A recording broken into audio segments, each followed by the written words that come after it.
अब यम का पास ही दंड देगा इसे।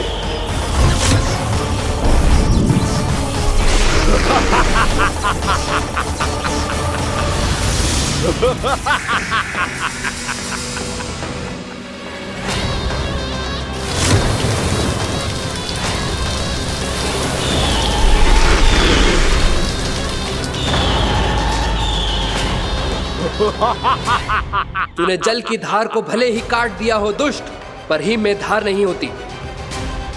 अब मेरी हिम शक्ति तुझे जमाकर नष्ट कर देगी।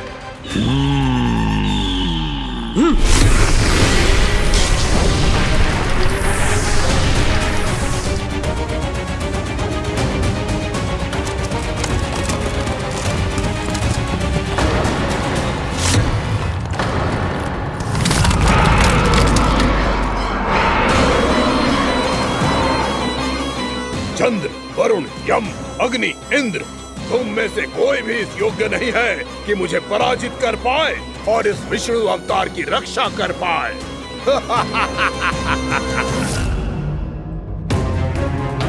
इस असुर को तो देवता कुछ ना बिगाड़ पा रहे हैं।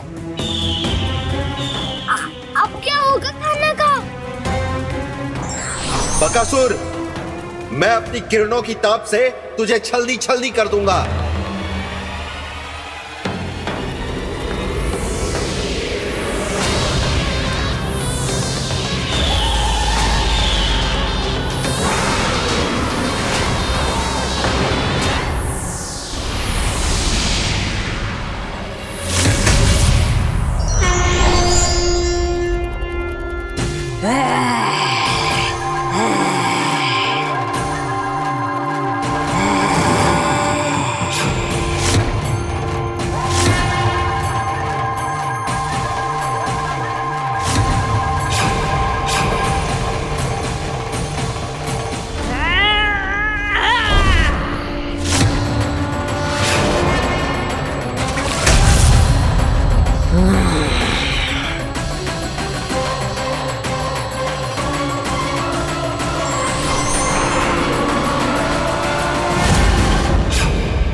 पुत्र कार्तिकेय, इस असुर के उदर को फाड़कर अपने पिता के सखा श्री कृष्ण को मुक्त कराओ पुत्र।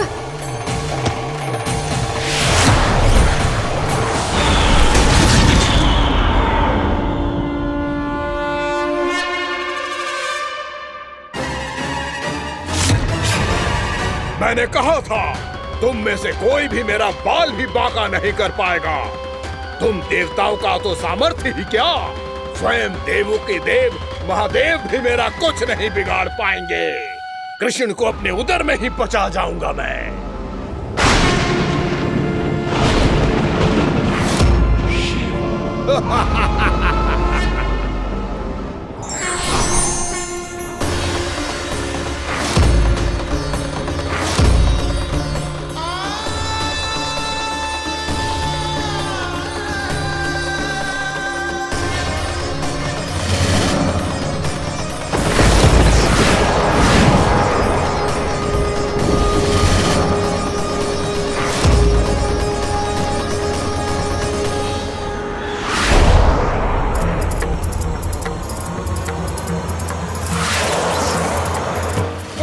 शिव शंकर का त्रिशूल है। एक ही बार में इस असुर का प्राण ले लेगा ये।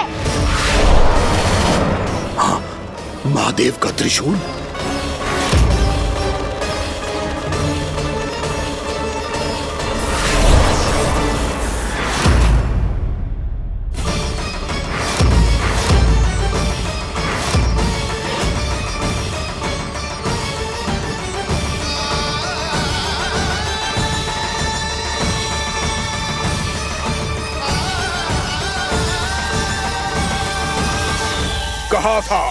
कहा था मैंने, स्वयं महादेव भी मेरा कुछ नहीं बिगाड़ सकते। अजय हूं मैं, अजय।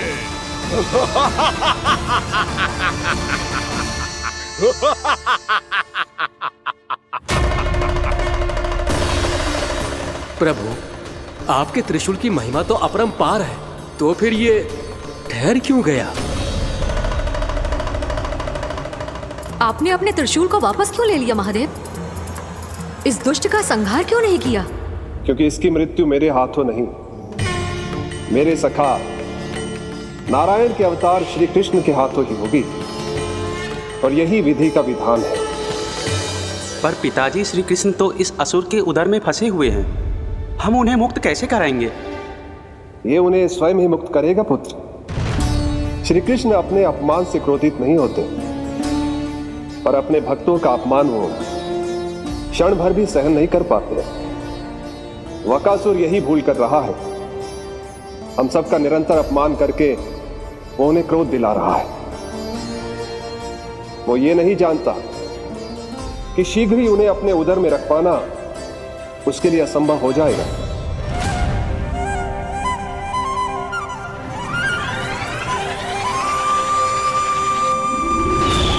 क्या हुआ महादेव? पराजित होकर भी मुस्कुरा रहे हैं। पर अब तो महादेव कहलाने के भी योग्य नहीं रहे आप। असफल देवताओं की इस अयोग्य सेना को लेकर चले जाइए यहाँ से। ना ये मेरा सामना कर सकते हैं और ना ही आप।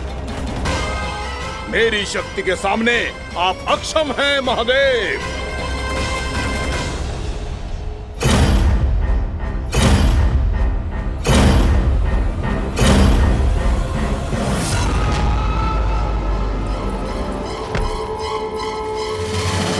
सुधा, जिस दुष्ट ने मेरे लल्ला को निगलो है ना, भीतर से जलेगो, छटपटाएगो, पीड़ा से कराएगो। जिस दुष्ट ने मेरे लल्ला को निगलो है ना, भीतर से जलेगो, छटपटाएगो, पीड़ा से कराएगो। ये क्या हो रहा है मुझे?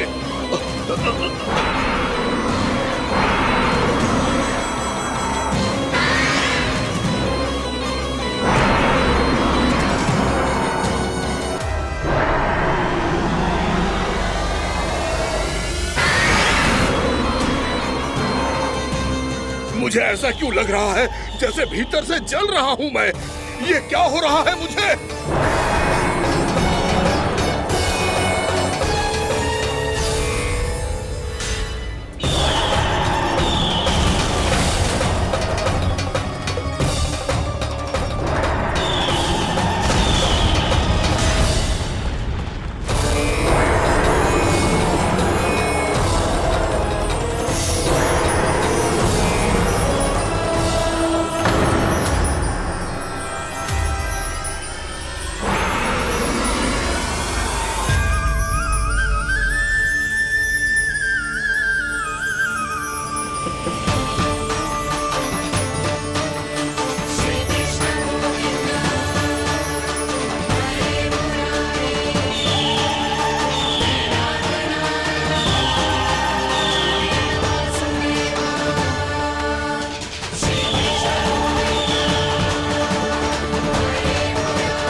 हे प्रभु, मैंने ऐसे कौन से कुकर्म किए थे कि मुझे ऐसी मृत्यु प्राप्त हुई?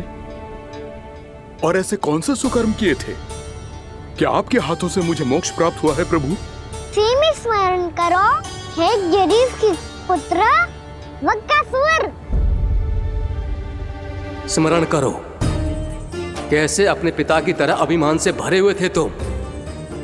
स्मरण करो, कैसे हमें पराजित करने के लिए पूरी सृष्टि को संकट में डाल दिया था तुमने, और हमें विवश होकर पराजय स्वीकार करनी पड़ी थी। स्मरण करो, कैसे तुमने देवराज इंद्र का छत्र चुरा लिया था। पर यह सब भी पर्याप्त नहीं था वक्कासुर।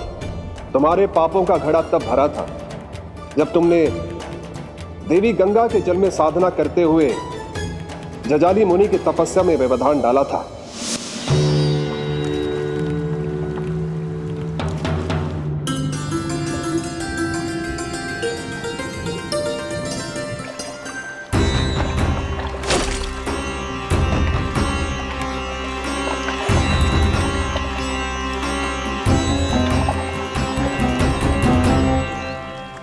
रुक क्यों गए चालक? नौका को आगे की ओर ले चलो। आगे बढ़ना उचित नहीं होगा महाराज। यहाँ से कुछ ही दूरी पर जालजली मुनि तपस्या कर रहे हैं। तो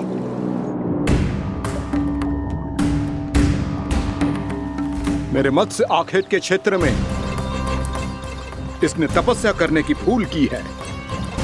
मेरे ही राज्य में मेरा कोई क्षेत्र मेरे लिए वर्जित हो, यह मुझे स्वीकार नहीं है।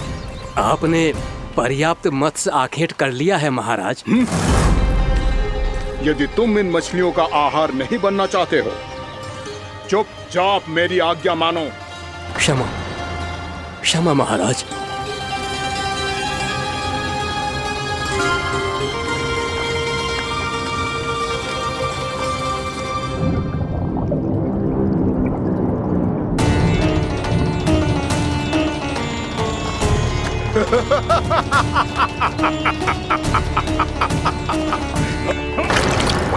मुनिवर, रक्षा कीजिए, रक्षा कीजिए मुनिवर। हमारे प्राण बचाइए मुनिवर, मुनिवर हमारे प्राण बचाइए।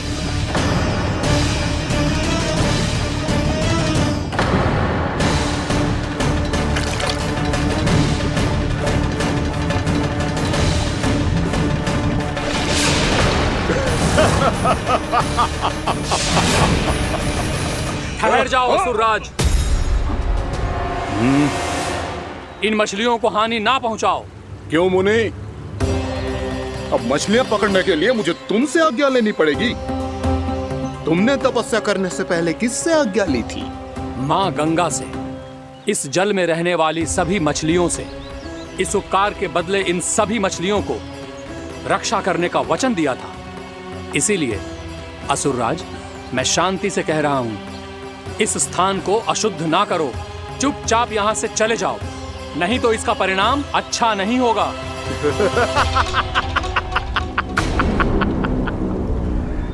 तुम जिन देवताओं की तपस्या कर रहे हो ना मुनि, उन्होंने भी मेरा कुछ नहीं बिगाड़ पाया था, और तुम मुझे धमकी देने का दुस्साहस कर रहे हो।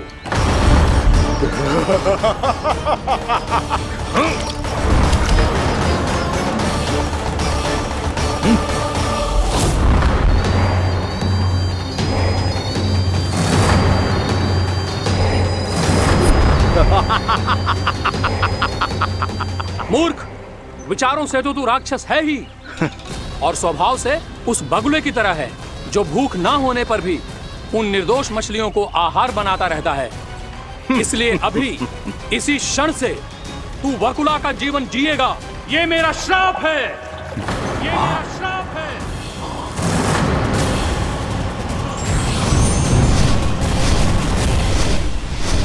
श्राप पाने के बाद तुम्हें आभास हुआ कि तुमने कितना बड़ा अपराध किया था, और तब तुम जजाली मुनि से क्षमा याचना करने लगे। तुम्हारे अपराध बोध को जानकर मुनि श्रेष्ठ शांत हुए और उन्होंने तुम्हें वरदान दिया। श्राप से मुक्ति का एक ही मार्ग होता है असुर, पश्चाताप। तुम्हें अपने भूल का पश्चाताप है, इसीलिए मैं तुम्हें वरदान देता हूं।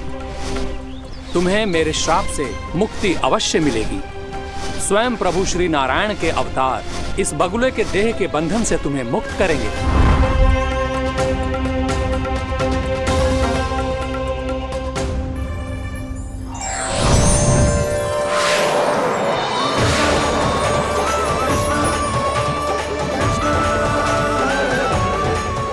स्वीकार करें प्रभु।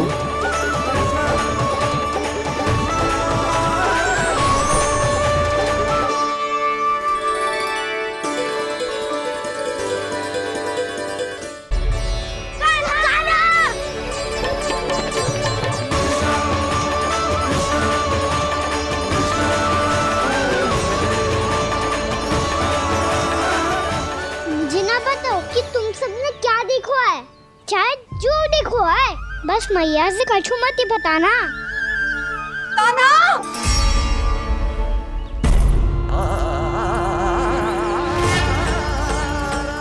कान्हा! मेरा लल्ला!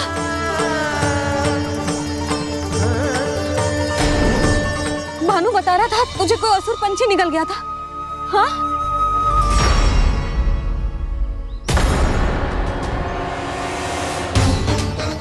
हे नारायण, ये क्या है?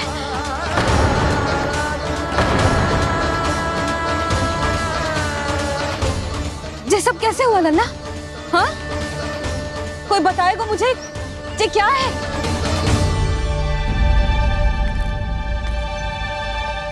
श्रीधामा, मधुमंगल, चिची को सब कुछ बता दो। ये असुर पक्षी मुझे निगलने वाला था रानी भाभी, तभी अंतिम क्षण में कान्हा ने आके मुझे बचा लियो। और ये असुर पक्षी ने कही कि यह है वृंदावन का राजकुमार, नंदराज का लल्ला। इसके होते कोई भी वृंदावन वासियों को हानि ना पहुंचा सकते। रानी भाभी, कान्हा ने अपने प्राणों की चिंता ना करी और इस क्रूर राक्षस से भिड़ गयो और इस राक्षस पक्षी ने इसे निगल लियो। इतना पर्याप्त है, भोला काका, सब कुछ बताने की आवश्यकता नहीं है। ये सब देख के सारी बालक मंडली इतनी व्याकुल हो गई कि सबने अपने प्राण अर्पित कर दिए और इस असुर पक्षी से कहे कि हमें खा लो और हमारे सखा को छोड़ दो। इन बालकों का पराक्रम देख के सभी देवतागण यहाँ आ गए और उनके हृदय भी पिघल गए और उन्होंने इस राक्षस पक्षी से युद्ध करके इसे मार गिराया। देवताओं के राजा इंद्र के वज्र का प्रहार तो मैंने अपनी आंखों से देखा है ताई जी। और फिर उसके बाद अग्निदेव ने अग्निवस्त्र का प्रहार किया। जय न काकी, वरुण देव, कार्तिकेय, यमदेव सबने मिलके युद्ध किया इस राक्षस से। कहा था अभी मत बोलना। अरे सब मिलके फंसा दोगे मुझे। भद्रकाली, हमारे शिव शंकर भी आए थे छोटी माँ। जाओ आप भी। बाबा साईता, मुझे लगता है कि ये कान्हा भी इन्हीं देवताओं में से एक है। संभव तो है चीची, स्मरण है पूतना और तृणावर्त के आक्रमण के समय भी ऐसा ही हुआ था। सभी राक्षस मारे गए थे पर अपने कान्हा को एक खरोच तक न आई थी। हाँ जीजी, मुझे लगता था कि श्री नारायण की विशेष कृपा है हमारे कान्हा पे, पर अब तो देख के लग रहा है कि हमारा कान्हा ही स्वयं श्री नारायण है। या फिर उनका अवतार है ये। अरे बस करो तुम सब, ऐसा कछु ना है। अरे जितनी बात सुनी है उससे तो यही लग रहा है कि कान्हा देवताओं और असुरों की युद्ध के बीच में फंस गया था। उसका इस सब से कोई लेना देना ना है। तो फिर इसके तन पे एक भी खरोच क्यों ना आया नंदराज? हाँ,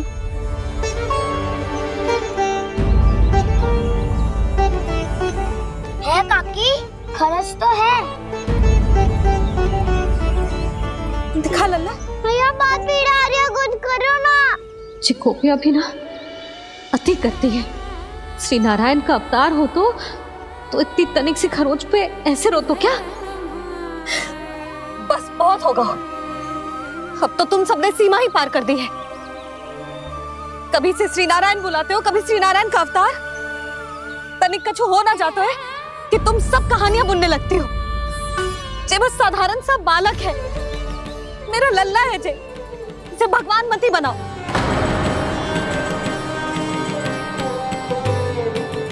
और तू, क्या आवश्यकता थी तुझे यहाँ आने की? हाँ, वो भी मुझे बिना बताए। मेरे साथ छल करके आए हो तू। अब तू घर चल, ऐसा दंड दूंगी ना कि मैया बहुत पीड़ा हो रही है, मैया बहुत पीड़ा हो रही है मैया। हाँ नन्ना, तू घर चल, मैं तुझे औषधि लगा दूंगी, हल्दी का लेप लगाऊंगी ना, झट से ठीक हो जाएगा। चल चल।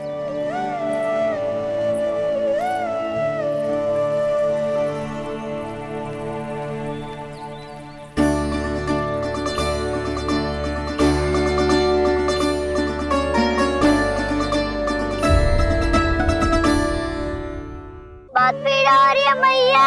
हाँ नन्ना, तू घर चल, मैं तुझे औषधि लगा दूंगी, हल्दी का लेप लगाऊंगी ना, झट से ठीक हो जाएगा। चल चल।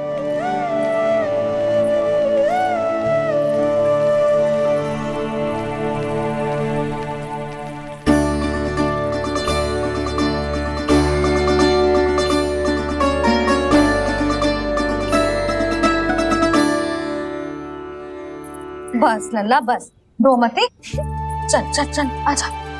अभी औषधि लगाऊंगी ना, तेरी सारी पीड़ा लुप्त हो जाएगी। आजा आजा, बैठ जा लल्ला।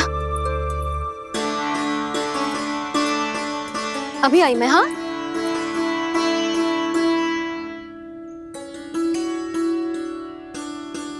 मैया।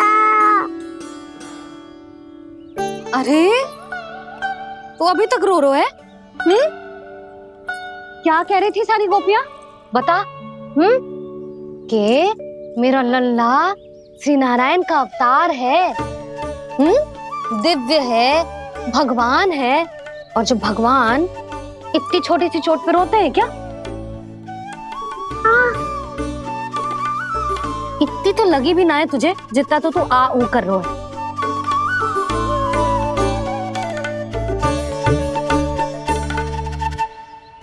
आओ ना करूंगो, आप ऐसा दुलार थोड़ी करोगी।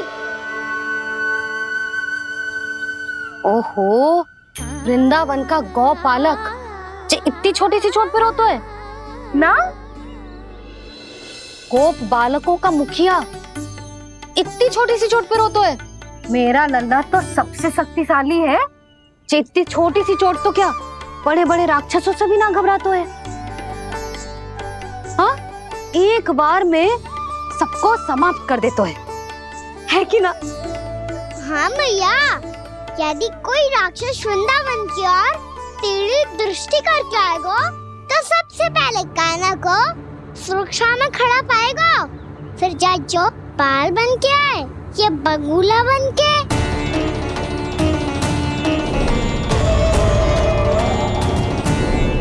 ना लल्ला, सोचो भी मती, वृंदावन की सुरक्षा करना तेरा दायित्व ना है। तुझे और कोई संकट का सामना करने की आवश्यकता ना है। अभी तो मेरी पीड़िता का हरण कर रही थी, अचानक से क्या हो गया मैया को? कोई आवश्यकता ना है तुझे ऐसे संकटों का सामना करने की। आने दे आज तेरे बाबा को, सीधा सीधा बोल दूंगी, बहुत हो गए उनके तर्क वितर्क। मेरा फूल सा लल्ला वन में अकेले गौचारण के लिए ना जाएगो। आज बगुले ने निकल लियो, कल का छोर हो जाए तो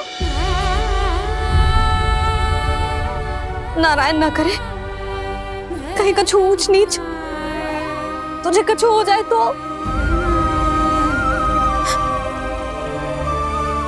मैं तो जीते जी मर जाऊंगी।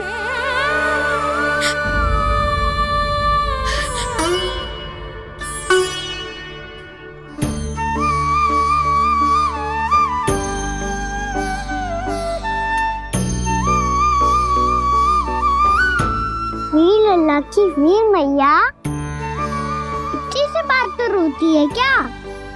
क्या करूं कान्हा, तुझे ऐसे बार बार संकट के मुंह में जाते हुए ना देख सकती मैं। तो फिर मैया मैं वचन देता हूँ, आज के बाद मैं गौचारण के लिए तभी जाऊंगा जब आप आज्ञा दोगी। पक्का? छल ना करेगा ना मेरे साथ? मैंने कब छल करो मैया? अच्छा ठीक है, ना करूंगा छल। यदि आपसे पूछे बिना बाहर निकलो तो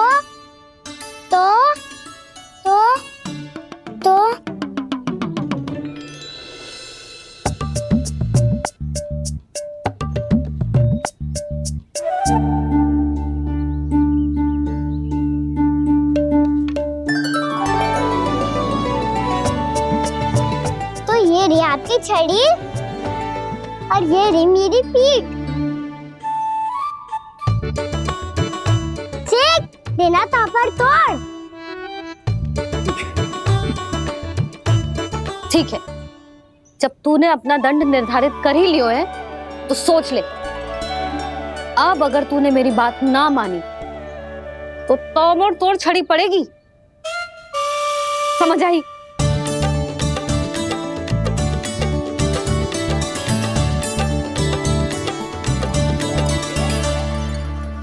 अच्छा ही है कि कान्हा कुछ दिन घर ही रहे। आज वन में जो हुआ है अवश्य कंस ने ही करवाए हुए वो सब।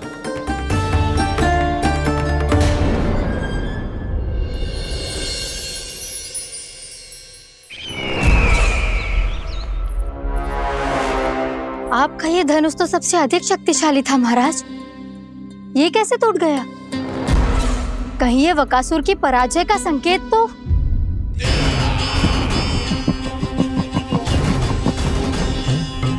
प्राप्ति, लगता है तुम्हें शुभ समाचार मिला नहीं। उस बकासुर ने उस विष्णु अवतार को जीवित ही निगल लिया है। अरे अब तक तो उस नन्हे से बालक को पचा भी चुका होगा वो। उसके तन में रक्त बनकर वो विष्णु अवतार और उसकी शक्तियां दौड़ रही होंगी। क्षमा कीजिए महाराज। क्षमा कीजिए, इस अशुभ से मुख से शुभ समाचार आने दो। माथे के बल को ढीला करो, चेहरे पर मुस्कान लाओ और कहो, महाराज, वृंदावन में मातम फैल चुका है। मैं ऐसा ही करता महाराज, यदि सूचना सत्य होती तो।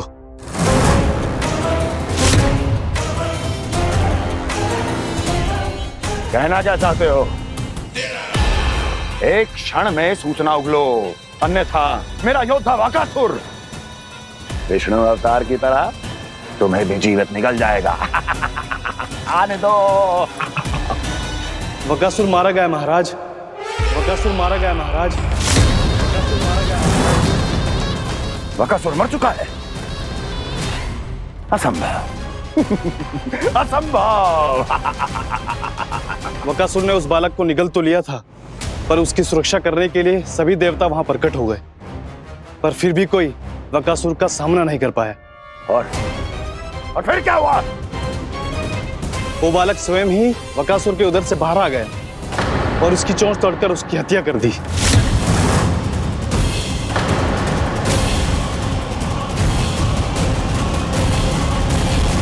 वन में बकासुर की चोंच टूट गई और यहाँ आपका ये धनुष।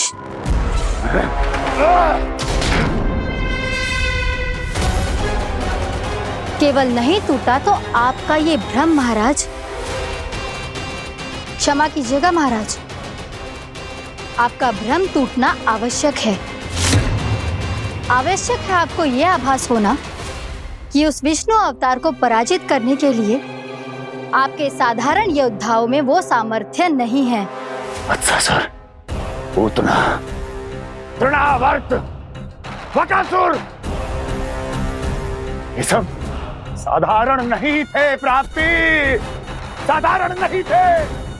फिर तो ये और भी अधिक चिंता का विषय है महाराज, क्योंकि इसका अर्थ तो यही हुआ कि वो विष्णु अवतार कुछ अधिक ही असाधारण है और उसका सामना करने के लिए और उसे मिट्टी में मिलाने के लिए आपको एक ऐसे अस्त्र की आवश्यकता है जो उसके सामने ना झुके और ना ही टूटे।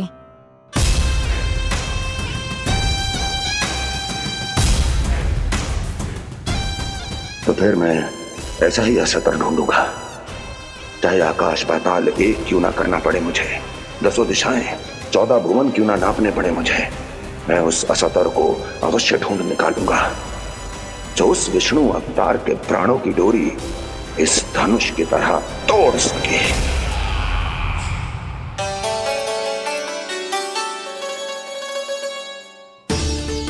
थैंक्स मामा ने मैया को वचन दिया है कि जब तक नहीं चाहेंगी मैं वन नहीं जाऊंगा। इसलिए आप मुझे मारने के लिए कोई शक्तिशाली असुर ढूंढने में व्यस्त रहो।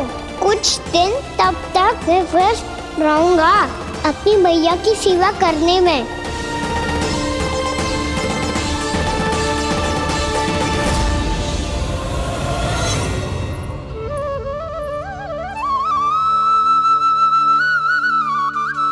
लो मैया, तुलसी जी को चढ़ाने के लिए जल।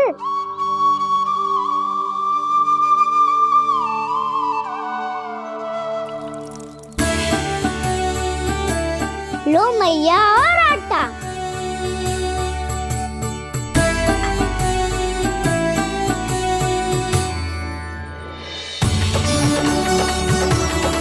लो मैया, बेलन।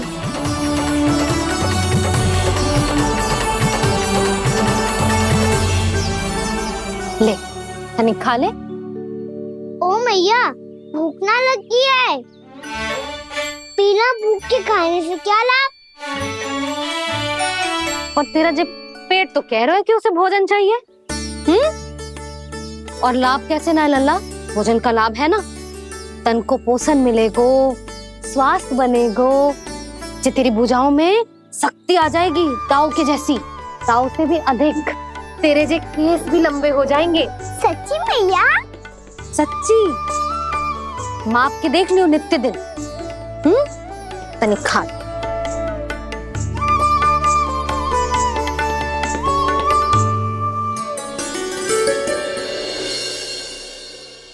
मान के मैया का कहना, छक के भोजन खाते हैं, नित्य मापते भुजा केश, पर ज्यो का त्यों ही पाते हैं।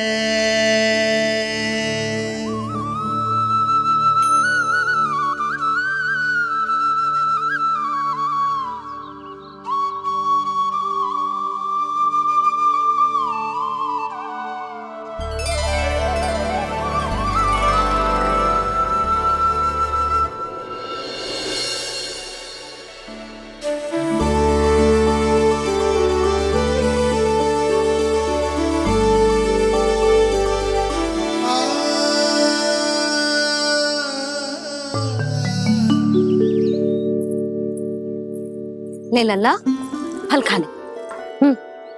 ना, मुझे ना खाने फल वल। क्यों? लंबे केस और शक्तिशाली भुजाएं ना चाहिए? व्यर्थ है ये सब। पिछले 10 दिनों से देख रहा हूँ, ना केस लंबे हुए हैं, ना भुजाएं शक्तिशाली बनी है। 10 दिन में कछु ना होने वाला। 10 सप्ताह ऐसे खाएगो ना, तब जाके कछु बदलाव दिखेगो। समझ आई? चल अब खा ले। वैसे भी मुझे बहुत सारी तैयारियां करनी है आज। इसीलिए भैया एकादशी के व्रत के लिए लल्ला। सुनो जी, सारी सामग्री आ गई? हाँ, तुमने जो कही थी सब ले आए हूँ।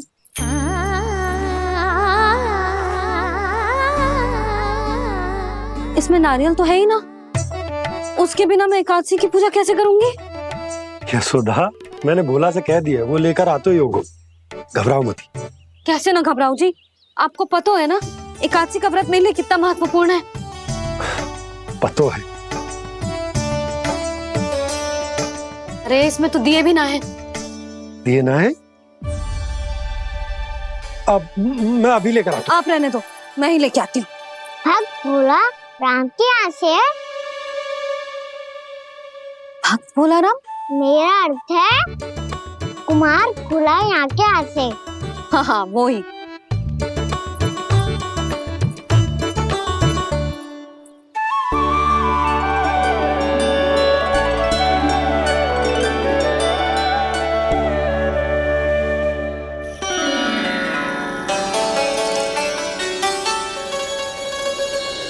श्री हरि, श्री हरि, मेरे श्री हरि।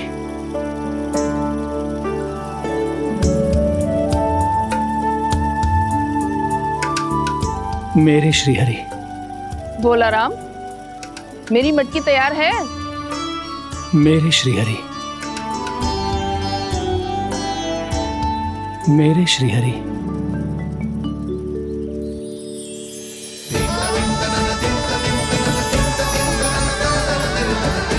भोला राम,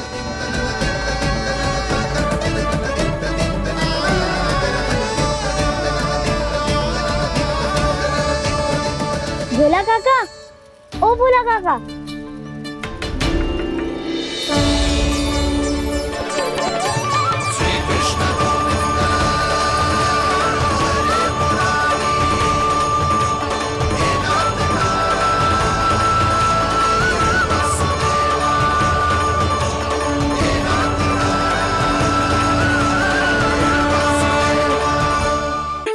श्री हरि प्रसन्न हो गए।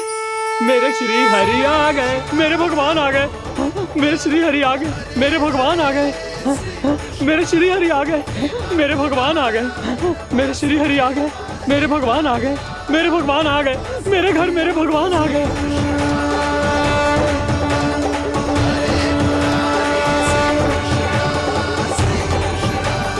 मेरे घर आ गए, मेरे श्री हरि आ गए। हाँ, मेरे श्री हरि आ गए। ये तो बावले थे ही, अब बालकन को भी साथ में मिला लिए। उज्जवल क्या कर रहा है? अरे ठहर जा भोला।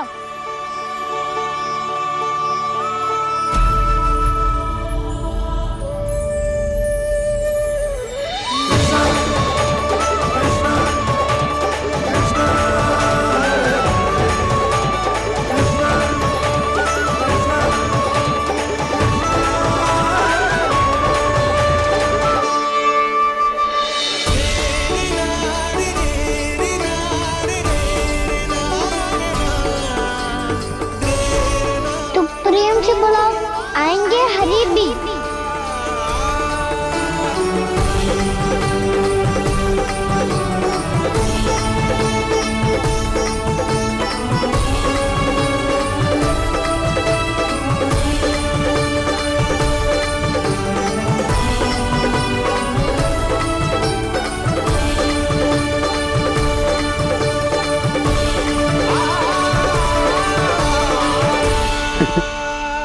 क्या वो गाना?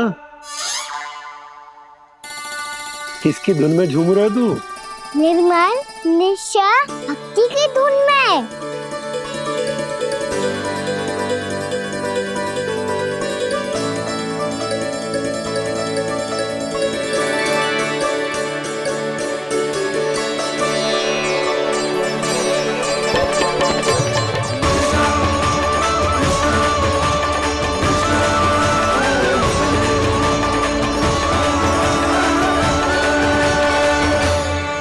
अरे क्या हो गया इन्हें? बावले हो गए हैं क्या? ठहरो, कोई आवश्यकता ना है ऐसे बावलों की तरह नाचने की।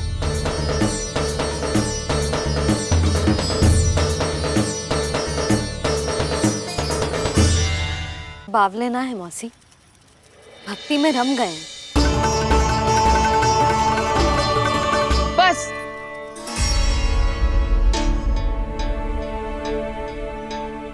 हम सब कब से खड़े हैं यहाँ, पर तुम्हें कुछ ध्यान ही ना है।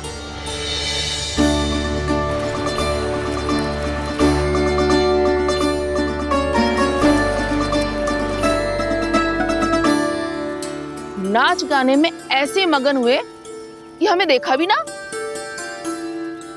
मुझे नाचते हुए देख मेरे श्री हरि को इतना आनंद आ रहा था कि मैं अपने आप को रोक नहीं सका। और वैसे भी मेरे जन्म का एकमात्र उद्देश्य है श्री हरि की सेवा करना, श्री हरि को प्रसन्न करना। तुम बावले हो भोला राम, या हमें बावला बना रहे हो? श्री हरि और तुम्हें देख रहे हैं? हाँ, अभी वो यहीं थे, देख रहे थे।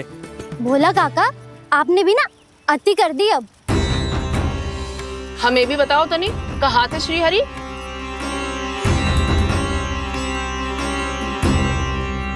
ना जाने अपना उपहास करवाने में क्या आनंद आता है इन्हें। देखो, अब तुम सच मानो या झूठ, लेकिन हमरे श्री हरि यहीं थे, इसी चाक पर अभी। हाँ लो सुन लो इस मूर्ख की बात। श्री हरि को और कोई स्थान ना मिलो जो इसके मिट्टी के चाक पे आकर बैठेंगे। श्री हरि को और कोई स्थान ना मिलो जो इसके मिट्टी के चाक पे आकर बैठेंगे। श्री हरि को और कोई स्थान ना मिलो जो इसके मिट्टी के चाक पे आकर बैठेंगे। जैसी मैया भैंसो ही लल्ला, दोनों का कुछ पता ही ना चलतो, कब किस बात पर प्रसन्न हो जाए और किस बात पर रुष्ट। अरे मैं भला असत्य क्यों बोलूंगा? अभी अभी यही थे श्री हरि। हाँ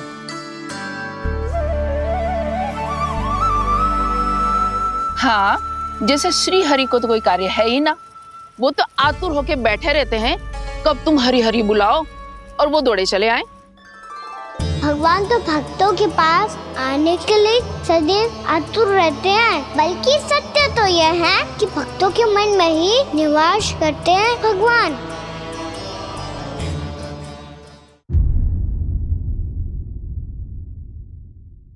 मैं भला असत्य क्यों बोलूंगा? अभी अभी यही थे श्री हरि। हाँ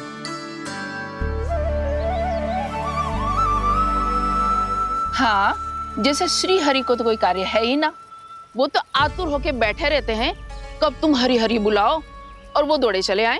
भगवान तो भक्तों के पास आने के लिए सदैव आतुर रहते हैं, बल्कि सत्य तो यह है कि भक्तों के मन में ही निवास करते हैं भगवान। भगवान तो भक्त के पास आने के लिए सदैव ही आतुर रहते हैं शंकरी मौसी।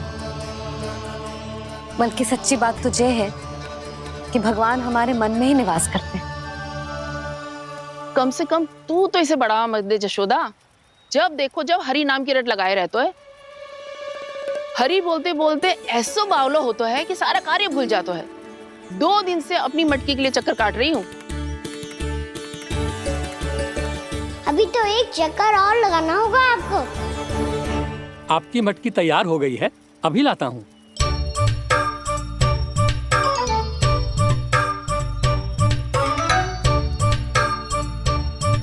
लो जी मटकी।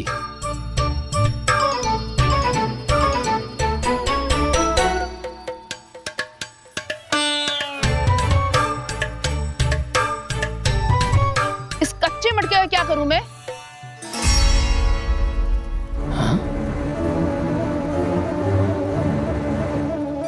पर इसे तो मैंने भट्टी में पकाया था। अब तू ही देख ले कितना ध्यान रहता है इस कार्य पे। और कह तो है कि श्री हरि आते हैं इससे मिलने। हाँ आते हैं और आगे भी आएंगे हमारे श्री हरि हमसे मिलने। और आके मोक्ष देंगे, है ना?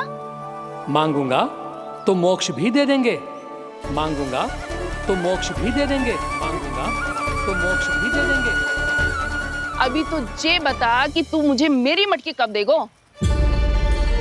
और मेरी मांग कब पूरी करोगी भोला राम जी? मेरो घड़ा मेरे दिए तो तैयार है ना कल एकादशी की पूजा और व्रत के लिए। एकादशी का व्रत? हाँ, एकादशी का व्रत। इसे करने से श्री हरि बहुत प्रसन्न होते हैं। अच्छा, फिर तो अभी लाया।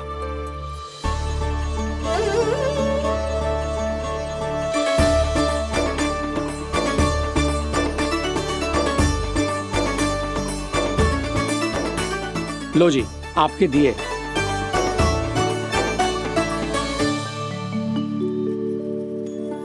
और जो हमने मांगा है वो?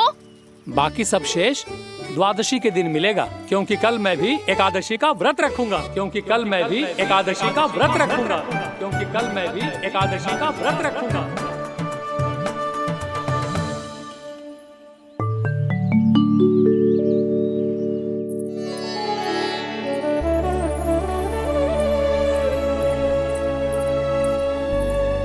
जानकी, फूलों का प्रबंध हुआ कि ना? हाँ भाभी, जे रहे। सदैव विलंब कराती है। पर भाभी इस बार तो फूल समय से ही लाई थी। क्या हुआ जशोदा? अभी तो पूजा की तैयारी ना हुई? देखो ना मौसी, ये जानकी ना कुछ छूट ही जाता है इसके कारण। एकादशी की पूजा और व्रत आते ही जसोदा भाभी इतनी वग्र हो जाती है? ऐसो क्या होगा इस पूजा में?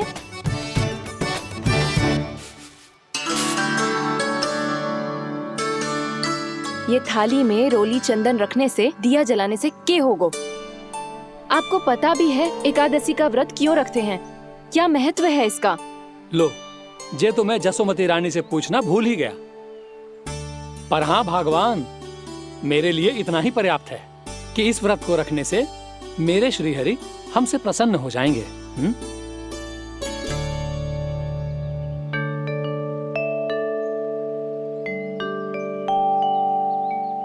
नारायण ही जाने ऐसे कैसे पूजा करते हैं जे श्री हरि की एक मूर्ति तक ना है इनके पास।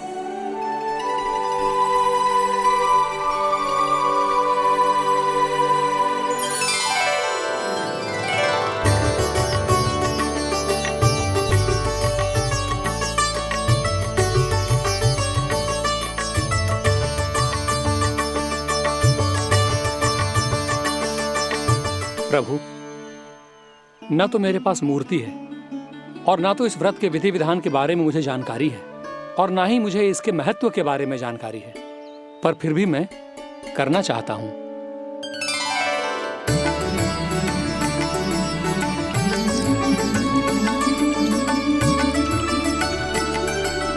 इसीलिए मैं दृढ़ संकल्प लेता हूं,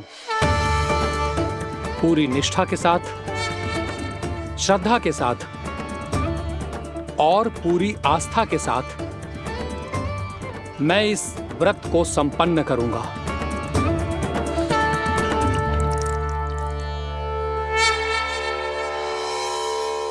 हम संकल्प लेते हैं कि एकादशी के व्रत को पूरी निष्ठा के साथ संपन्न करेंगे।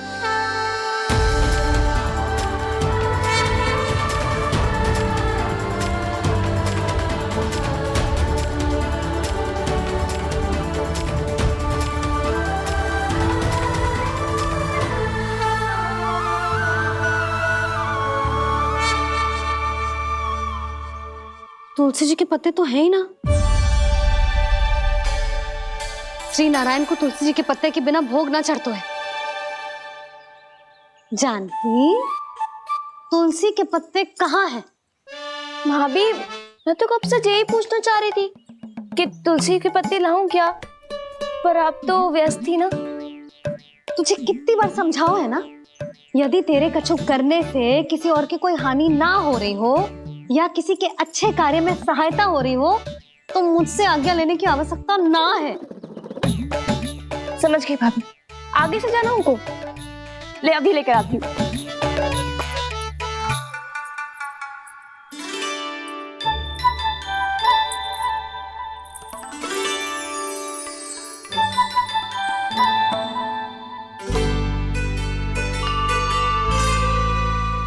ताऊ, आपने पहले ये व्रत करो है?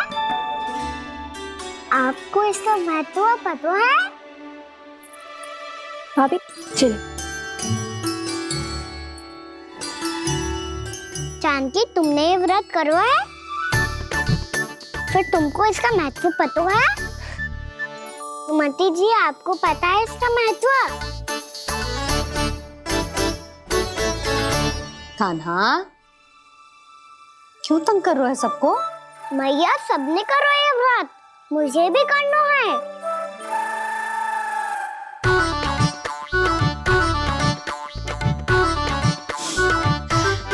ये व्रत केवल बड़ों के लिए होती है लल्ला। जब आप ये व्रत कर सकती हो, बाबा कर सकते हैं, ये सारी गोपियां कर सकते हैं, वो भी कर सकते हैं, तो मैं क्यों ना कर सकता? क्योंकि तू कल तक भूखा ना रह पाएगो लल्ला। जब भक्त रह सकते हैं, फिर मैं क्यों नहीं रह सकता? मेरा अर्थ है कि नारायण के भक्त मैया, मैया मान जाओ ना, मुझे करने दो ना ये व्रत। अपनी लल्ला पे आप विश्वास ना है आपको? विश्वास है। अच्छा ठीक है, तू भी कर ले।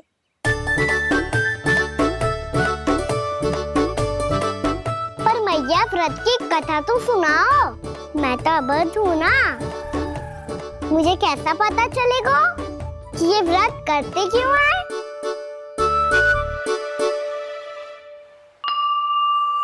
प्रभु, मुझ अबोध को कैसे पता चलेगा कि इस व्रत का क्या विधि विधान होता है और क्यों रखा जाता है और इसका महत्व क्या होता है? मुझे तो आप ही बता सकते हैं प्रभु। जब व्रत कर रहे हैं तब उसका महत्व भी पता होना चाहिए ना। बताओ ना मैया, क्यों रखते एकादशी का व्रत? इसके लिए तो तुझे एकादशी की कथा सुननी होगी। सुनेगो ना?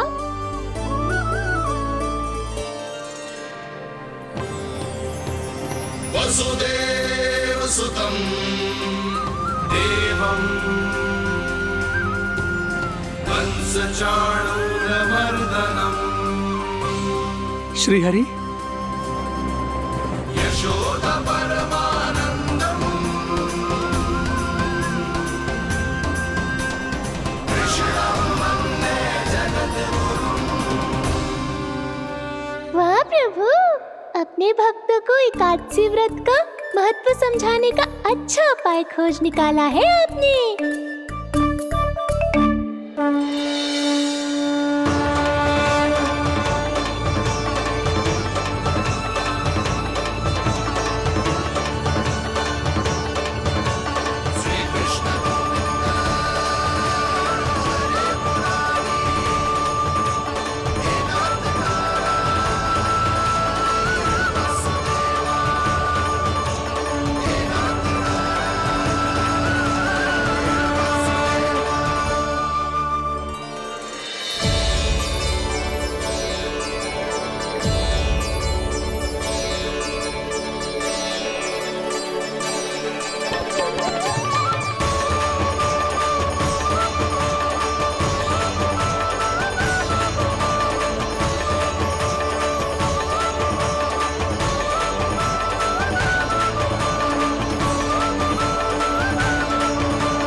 अब सब जन एकादशी के व्रत की कथा ध्यान से सुनना, तभी जे व्रत पूरा माना जाएगा।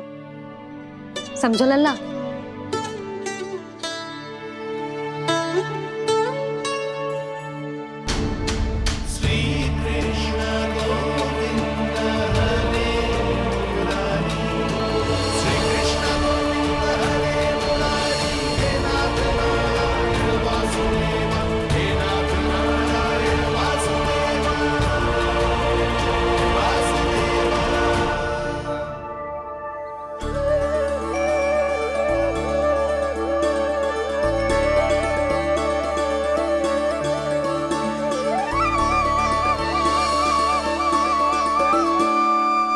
सतयुग में चंद्रावती नाम के नगर में मूरा नाम का एक असुर राज्य करता था।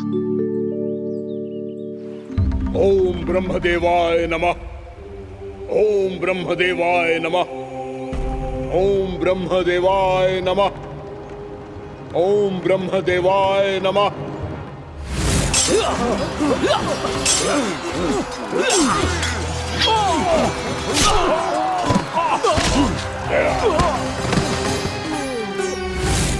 ओम ब्रह्मदेवाय नमः। ओम ब्रह्मदेवाय नमः। जब उसने देवताओं के हाथों असुरों की पराजय देखी, तब वो वरदान पाने के उद्देश्य से ब्रह्मा जी की तपस्या करने चला गया।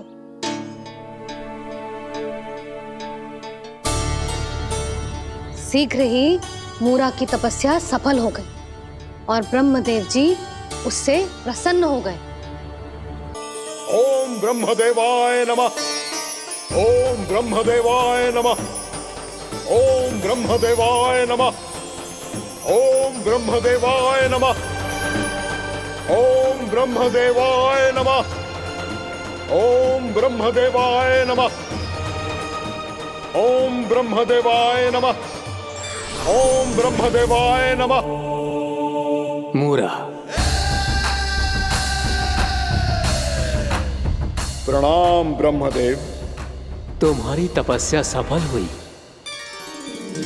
बोलो, तुम्हें क्या वर चाहिए? सृष्टि के रचयिता ब्रह्मदेव, कृपया मुझे ऐसा वरदान दीजिए जिसकी सहायता से मैं त्रिलोकी विजयी बन जाऊं और कोई देवता मुझे पराजित ना कर सके। यहां तक कि देवताओं के रक्षक, सृष्टि के संचालक भगवान श्री विष्णु के लिए भी मैं अपराजय रहूं। तथास्तु, तथास्तु, तथास्तु। प्रणाम ब्रह्मदेव।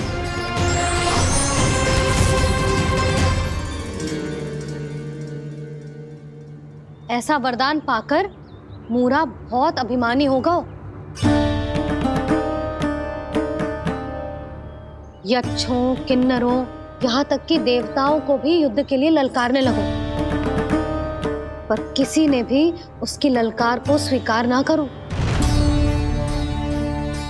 क्योंकि सभी उसकी शक्ति से बहुत भयभीत थे और उसके सामने युद्ध किए बिना ही अपनी पराजय स्वीकार करने लगे। और फिर दंभ में आके उसने स्वर्ग लोक पर भी आक्रमण कर दिया और देवराज इंद्र तक को चुनौती दे डाली।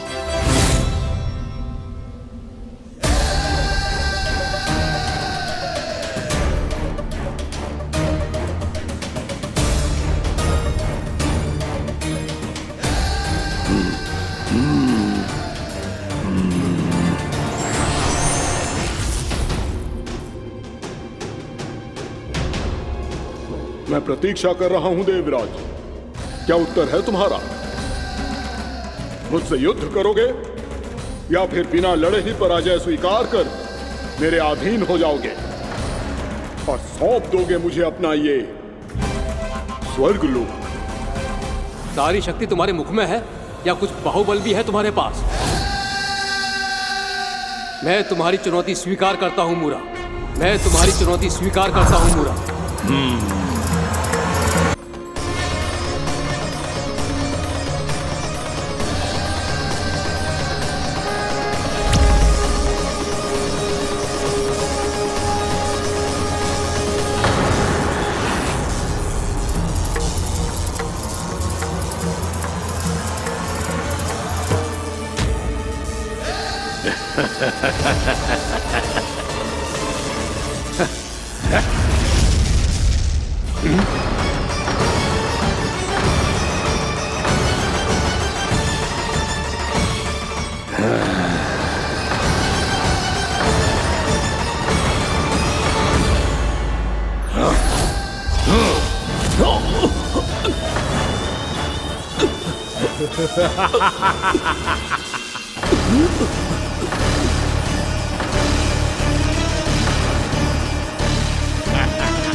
खैरिए देवगण, असुर राज मूरा को ब्रह्मदेव का आशीर्वाद प्राप्त है। आप में से कोई भी इन्हें पराजित नहीं कर पाएगा।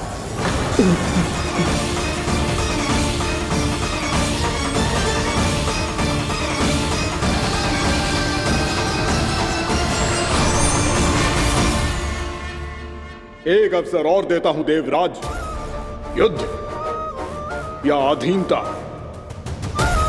क्या उत्तर है तुम्हारा देवराज?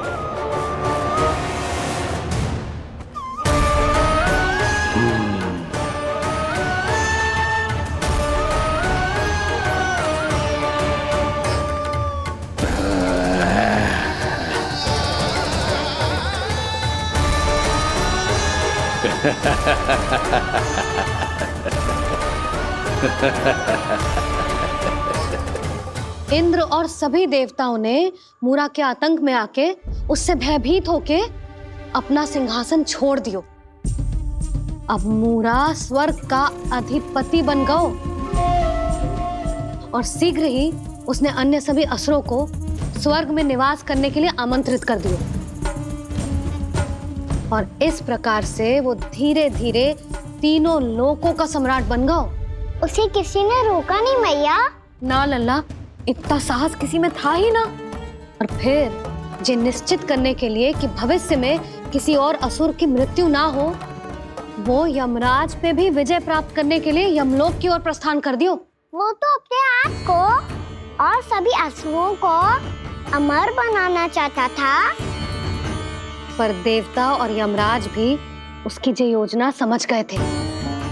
इसीलिए उसके आने से पहले ही सारे देवताओं ने श्री नारायण से सहायता के लिए गुहार लगाई। अब केवल आप ही कुछ कर सकते हैं प्रभु। अभी तो मूरा केवल त्रिलोक का स्वामी है, और यदि उसने यमलोक भी जीत लिया तो वो जीवन को ही नियंत्रित नहीं करेगा प्रभु, वो मृत्यु का भी स्वामी हो जाएगा। ऐसे में पहले सृष्टि का संतुलन तो नष्ट होगा प्रभु, और फिर स्वयं सृष्टि ही नष्ट हो जाएगी। ऐसा नहीं होगा यमदेव, नियति ऐसा होने ही नहीं देगी। विधि रचेगी खेल और मैं बनूंगा माध्यम। असुर राज मुरा का सामना मैं करूंगा। बस आप मुझे चुनौती देने के लिए उसे तैयार कर लीजिए, चाहे उसके लिए आपको साम दाम दंड भेद कोई भी उपाय क्यों ना अपनाना पड़े।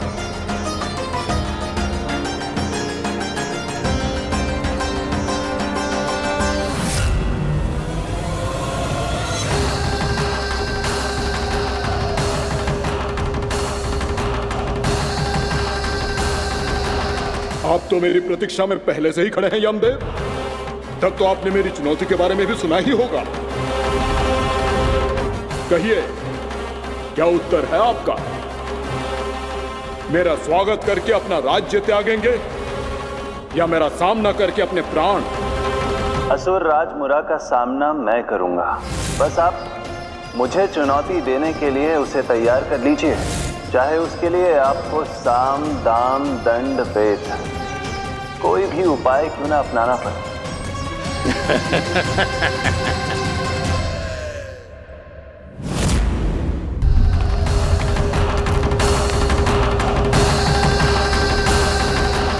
आप तो मेरी प्रतीक्षा में पहले से ही खड़े हैं यमदेव। तब तो आपने मेरी चुनौती के बारे में भी सुना ही होगा। कहिए, क्या उत्तर है आपका? मेरा स्वागत करके अपना राज्य त्यागेंगे या मेरा सामना करके अपने प्राण?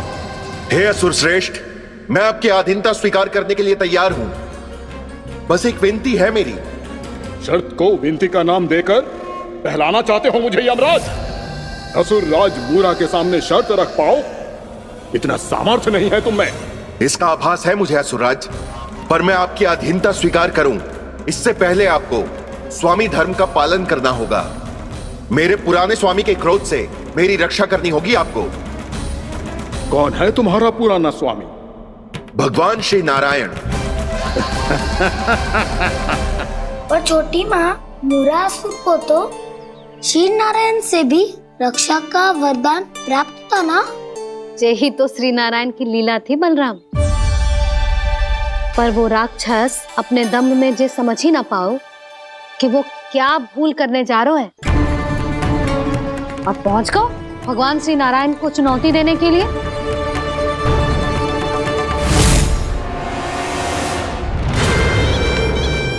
वही ठहर जाओ असुर राज मुरा।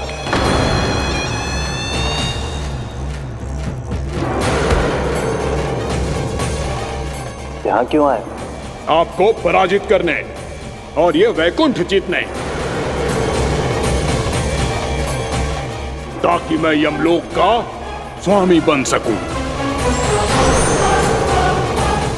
फिर आओ, युद्ध भूमि में मेरा सामना करो।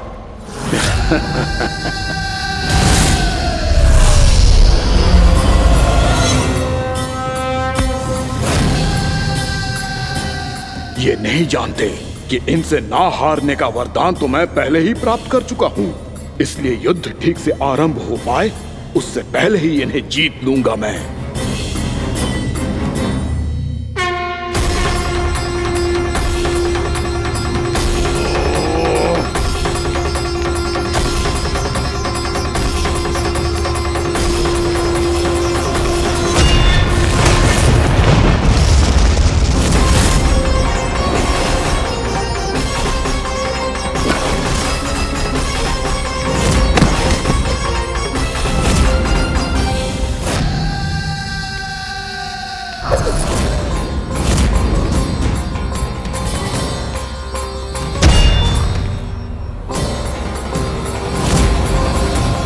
और इस प्रकार ये युद्ध वर्षों वर्षों तक चलता रहो।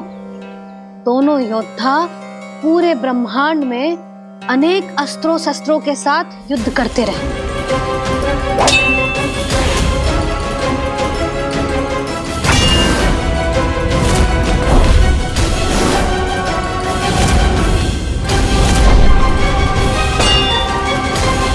फिर क्या हुआ मैया?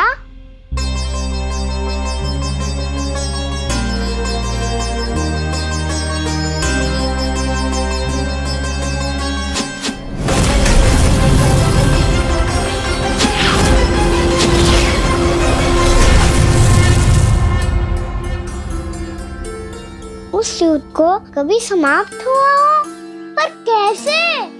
शीघ्र ही वो राक्षस थक गौ लल्ला।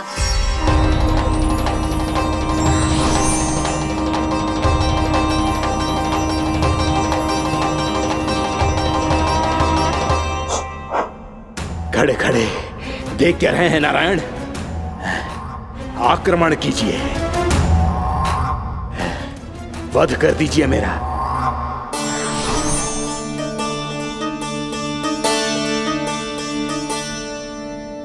मैं तुम्हारी वीरता से प्रभावित हूं, इसीलिए इतनी थकान की स्थिति में मैं तुम जैसे वीर पर आक्रमण नहीं करूंगा। जाओ विश्राम करो। यदि फिर से युद्ध करने की इच्छा हो तो तुम्हारा स्वागत होगा।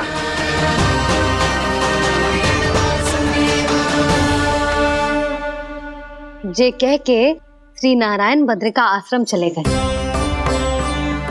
और वहां हिमवत नाम की एक कंदरा में ध्यान लगा के बैठ गए। उधर वो राक्षस विश्राम करने लगो। अनेकों दिन बीत गए और अब वो राक्षस मूरा फिर से स्वस्थ होके बलवान हो गया था।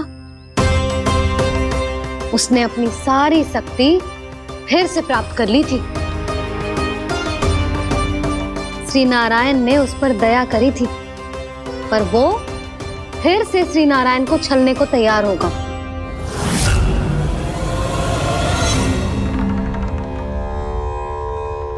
ध्यान में बैठे बैठे श्री नारायण योग निद्रा में चले गए, पर दुष्ट मूरा इसी अवसर का लाभ उठा के उनकी कंदरा में घुस आयो ताकि वो सोते हुए श्री नारायण पे आक्रमण कर सके।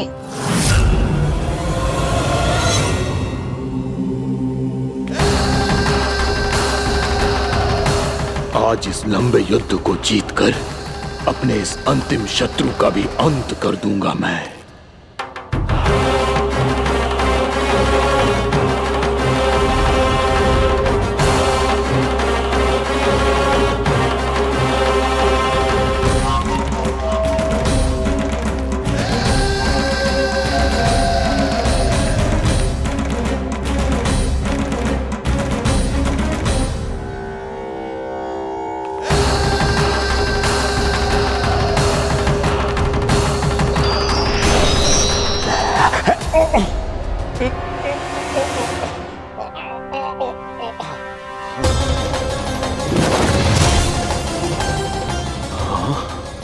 दुष्ट राक्षस,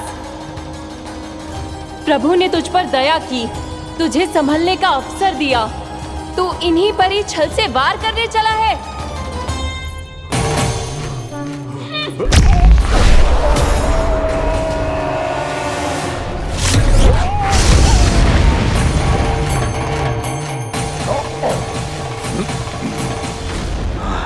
मैं अजय हूँ, मुझे कोई पराजित नहीं कर सकता। ब्रह्मा का वरदान है मुझे। तूने नारायण से अपराजय होने का वरदान मांगा था मूर्ख, उनकी शक्ति से नहीं। ध्यान से देख, मैं तेरी मृत्यु हूँ, मृत्यु।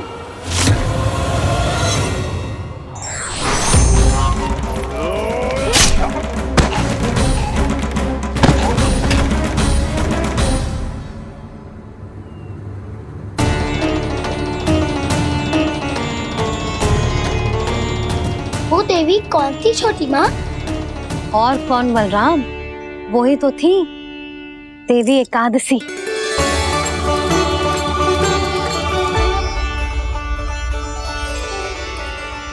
मुझे क्षमा कीजिए प्रभु, आपकी आज्ञा के बिना ही युद्ध करके आपके शत्रु को मृत्यु के घाट उतार दिया।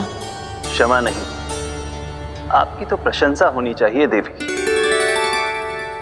असुर राज को मारकर आपने सभी देवताओं को मुक्त करवाया है। इस पापी के अहंकार से तीनों लोकों की रक्षा की है आपने। आप एकादशी की तिथि पर मेरी एकादश इंद्रियों से उत्पन्न हुई हैं। इसीलिए मेरे सभी भक्त आपको उत्पन्न एकादशी के नाम से जानेंगे। सभी तिथियों में आपका स्थान सर्वश्रेष्ठ होगा। जिस तरह आपने राक्षस के आक्रमण से मेरी रक्षा की है, उसी प्रकार एकादशी के दिन व्रत करके जो भी भक्त आपकी कथा सुनेगा, मैं स्वयं उसकी रक्षा करूंगा।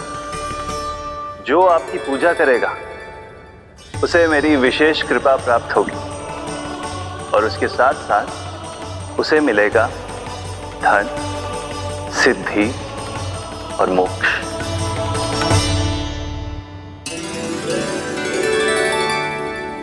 इसीलिए आज के दिन व्रत रखने का बहुत अधिक महत्व होता है।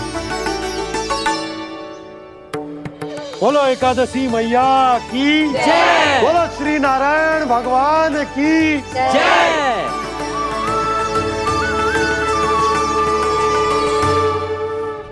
प्रभु की कृपा से एकादशी का महत्व भी पता चल गो और मेरा व्रत भी सफल हो गो। अभी नहीं भूला रहा, एकादशी का व्रत पूरी तरह तभी सफल होता है जब द्वादशी के दिन उसे पूरा किया जाता है।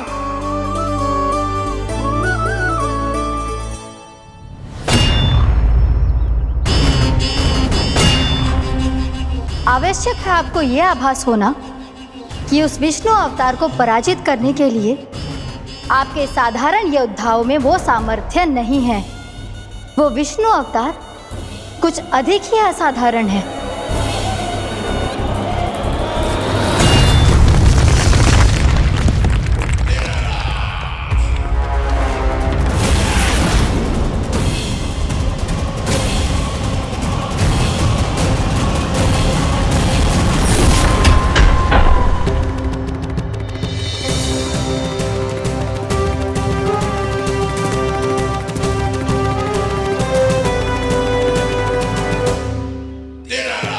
अब मैं दिखाऊंगा उस विष्णु अवतार को असाधारण शत्रु क्या होता है।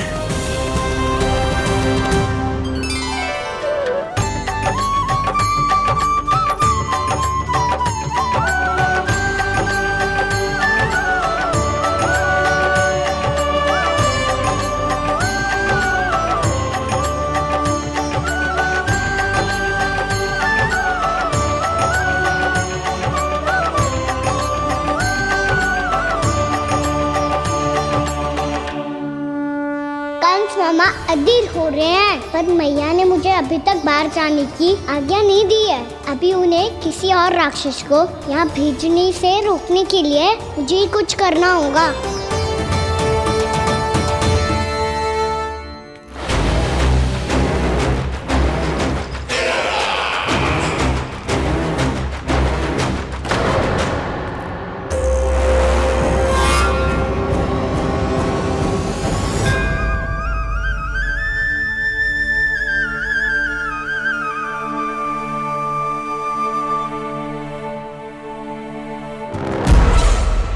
कौन हो तुम? बचपन से ही मुझे मारने का सपना देख रहे हैं, फिर मुझे ही नहीं पहचानते।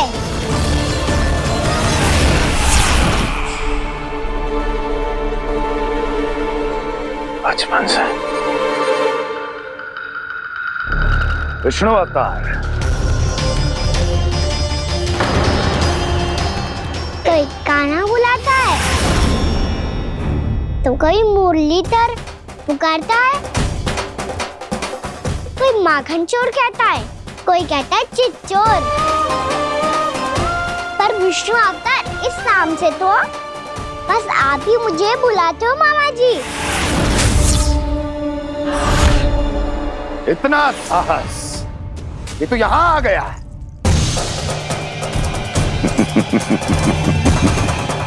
यहां आ तो गया तू विष्णु अवतार, किंतु यहां से जीवित नहीं जाएगा। तेरे इस शीश को तेरे धड़ से अलग कर दूंगा मैं।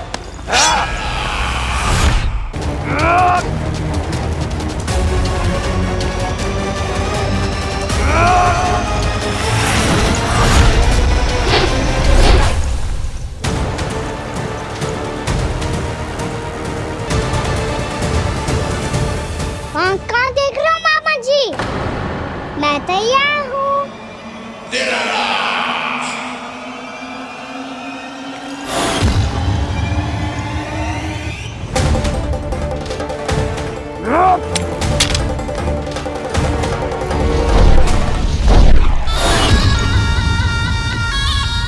मामा जी, आप सदैव इसी तरह क्रोध में रहते हो क्या?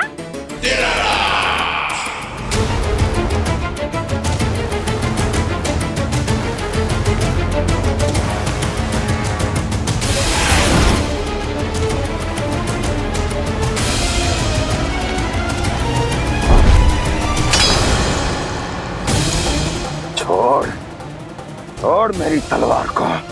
छोड़ो तो तब जब पकड़ा हूँ।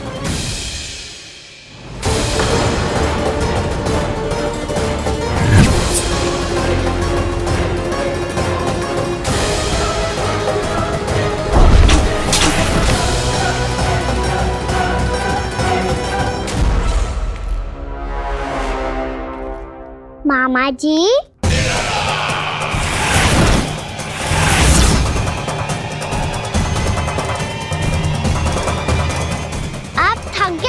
थोड़ा विश्राम कर लो। आपका तो पता नहीं, मैं अवश्य थक गया हूँ।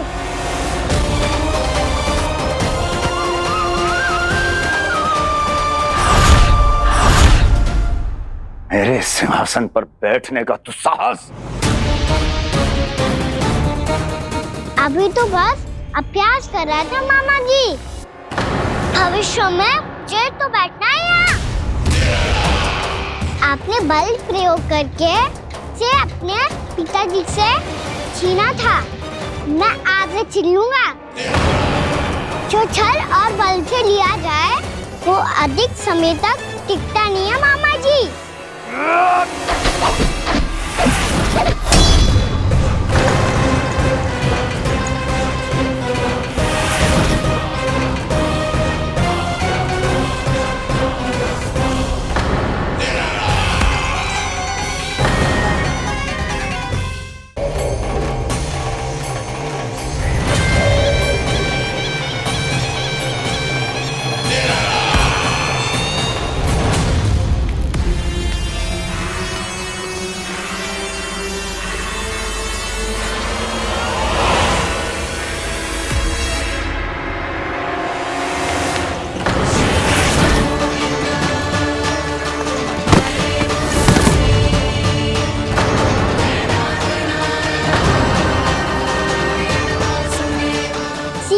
आपको ये सिंहासन छोड़ना होगा।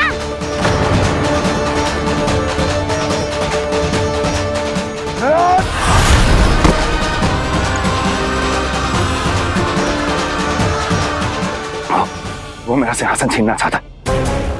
वो आ रहा है, वो आ रहा है। सैनिकों, दुर्जन, बंद कर दो सभी द्वार और झरों के, सब के सब। इसकी हर संभावना पर इतना कड़ा पहरा बिठा दो कि ना तो कोई महल के भीतर आ सके, ना तो बाहर जा सके। मुझे महल की चप्पे चप्पे की सूचना चाहिए। जाओ।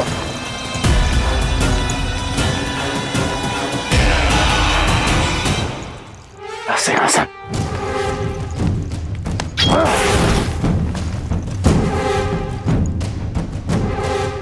अब आ, दुष्ट मायावी, ए छलिया विष्णु अवतार, मैं कंस तेरी प्रतीक्षा कर रहा हूँ। देखता हूँ मेरे सिंहासन पर कैसे बैठता है तू। मुझे तो बस कुछ समय चाहिए था, वो मिल गया। अब करते रहिए आप प्रतीक्षा।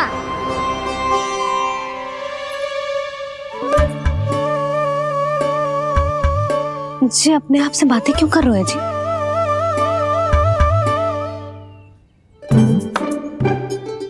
आप मुस्कुरा क्यों रहे हो?